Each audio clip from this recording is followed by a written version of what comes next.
I shouldn't have had kids. I know that now. When I met her, I was in my 20s, and my mum had been getting on me to settle down, always saying she wanted grandkids. I had a good job at the time, a good wage, and it was nice spending some of it on someone else, you know. We met down in England. Her was visiting family and I was on a business trip. We got talking in a pub and turned out we lived not far from each other, so I gave her my number and we went back. She moved into my flat within a few weeks. I did love her, just because we weren't together when she passed away, and despite everything I put her through, I loved her. But I like to play around. When Helen told me she was pregnant, I had to be there more, and I had to pretend I was excited. Everything just snowballed from there. We got a house, we got married, we went shopping for prams and cots. I was miserable. I know it wasn't her fault, but I felt trapped. There was this girl at the bank where I worked. She was gorgeous, just out of school. I don't know what she saw in me. Perhaps my expensive watch and expensive suits, and the fact that I was her boss was maybe sort of exciting to her. When Helen found out, she wasted no time. She marched straight to the bank, told my manager.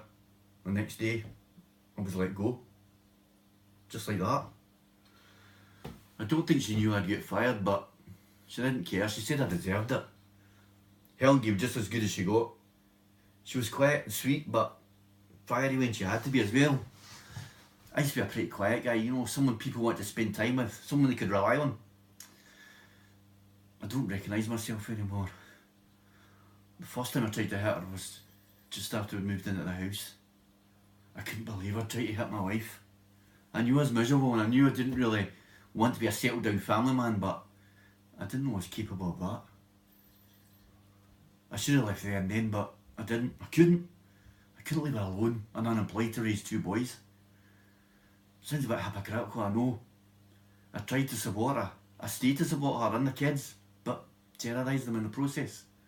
And now I'm alone, unemployed, trying to raise two boys. Well, one boy.